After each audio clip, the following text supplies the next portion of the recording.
Hello, everyone. Today we're going to talk about the wounded masculine, how it shows up in relationships, and steps to heal the masculine heart.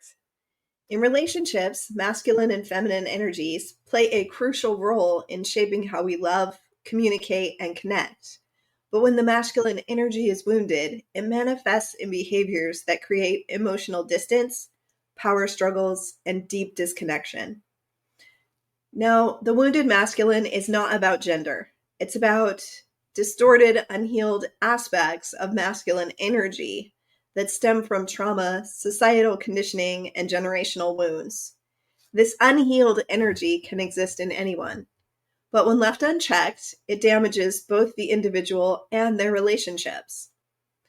At Rise Up Phoenix Trauma and Crisis Institute and through the Rise Up Relationship Reset program, we take a trauma-informed approach to help individuals heal relational wounds.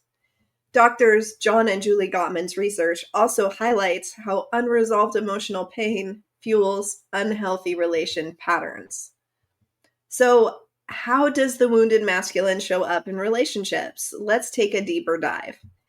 Each characteristic includes a brief story to illustrate how this looks in real life. So, 10 ways the wounded masculine shows up in relationships. Number 1, emotional shutdown, the wall that keeps love out. James grew up in a home where emotions were seen as weakness. His father never said, "I love you," and anytime he cried, he was told to man up. Now, as an adult, whenever his girlfriend Sarah asks him how he's feeling, he either shrugs or avoids answering. He wants to connect, but doesn't really know how to open up, so he shuts down instead. The wound is a fear of vulnerability that leads to emotional numbness.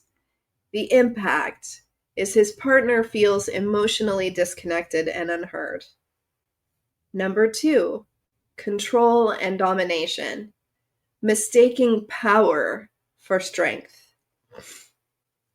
Ryan prides himself on being a leader in his relationship, but his leadership often turns into control. He decides where they eat, how they spend their weekends, and even critiques how his girlfriend Emily dresses.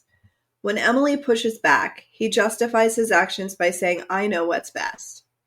The wound is a fear of losing control that makes him dominate others, and the impact his partner feels suffocated and disrespected. Number 3, fear of intimacy, pushing love away before it can hurt. Josh loves spending time with his girlfriend, but the moment things start feeling too deep, he finds an excuse to pull away. He'll suddenly work late hours, pick fights over small things, or say, "I just need space." Deep down, he fears that if he lets someone in, they'll eventually leave, so he leaves first. The wound is a fear of abandonment that leads to emotional distance. The impact is his partner feels confused and rejected. Number 4, hyper-independence, the lone wolf syndrome. Chris never asks for help. He'd rather suffer in silence than admit he's struggling. When his wife offers support, he shrugs it off with an "I got this," even when he clearly doesn't. He believes real men don't rely on others, even when it's breaking him inside. The wound. He was taught that needing help equals weakness. The impact. His partner feels unneeded and emotionally distant from him. Number 5, aggression and defensiveness.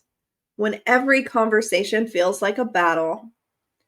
Whenever Jake's wife gives him feedback, no matter how gentle, he immediately gets defensive. If she says, "I wish we spent more time together," he snaps back with, "Are you saying I don't care about you?" He turns every discussion into a fight because deep down he feels like he's never enough. The wound, shame, and the insecurity that make him feel attacked. The impact, his partner feels like she has to walk on eggshells. Number 6, avoidance of accountability, the blame game.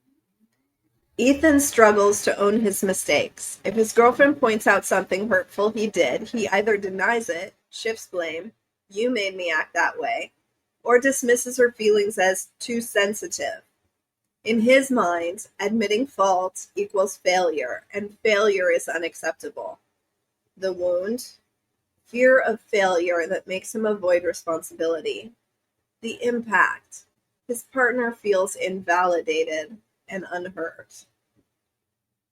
Number 7, validation seeking, chasing external approval. Michael thrives on external validation. He constantly needs praise for his achievements and seeks attention from other women. Even though he's in a committed relationship, if he doesn't feel admired, he spirals into self-doubt. His sense of worth is tied to how others see him, rather than how he sees himself.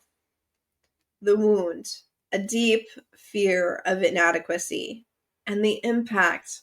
His partner feels like she's not enough to make him happy. Number 8, insecurity in masculinity, proving himself through dominance. Ever since childhood, Liam was told boys don't cry. Now, as a grown man, he believes showing any emotion equals weakness. To compensate, he puffs up his chest, dominates conversations, and insists on being the alpha in every situation. If anyone questions his masculinity, he takes it as an attack. The wound. Society conditioned him to believe masculinity equals control and dominance. The impact. His partner feels emotionally disconnected and unimportant. Number 9, fear of failure and rejection, perfectionism and avoidance. Brandon is terrified of failing. He avoids trying new things in his relationship because he'd rather not try at all than risk messing up. If his partner suggests couples therapy, he resists because deep down he feels it will expose his flaws. The wound, fear of not being good enough. The impact, his relationships remain stuck in unhealthy patterns. Number 10, lack of emotional presence, here but not really here. Tyler sits across from his wife at dinner, nodding while she talks, but his mind is elsewhere. He's checked out emotionally, buried in his phone, or zoning out. When she says, "You're not really here," he responds, "I'm listening." But deep down, he knows she's right. The wound. He was never taught the importance of emotional connection. The impact. His partner feels lonely even when they're together. So, healing the masculine heart. Here are 5 actionable steps. The first, practice vulnerability and emotional expression. Start small.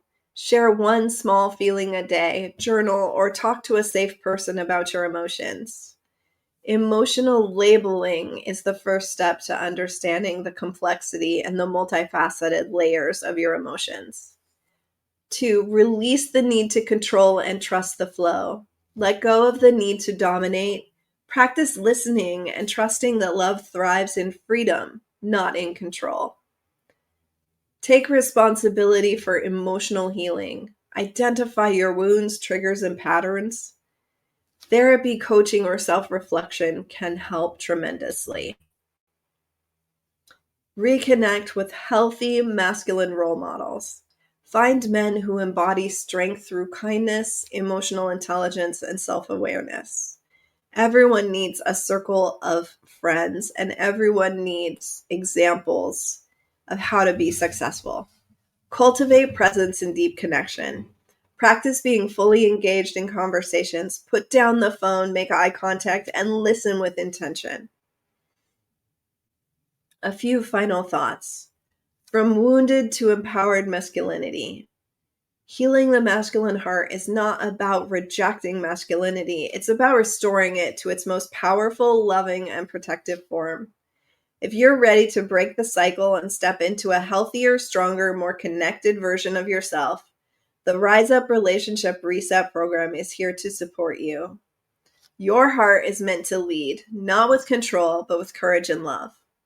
What resonated most with you? Let's talk in the comments.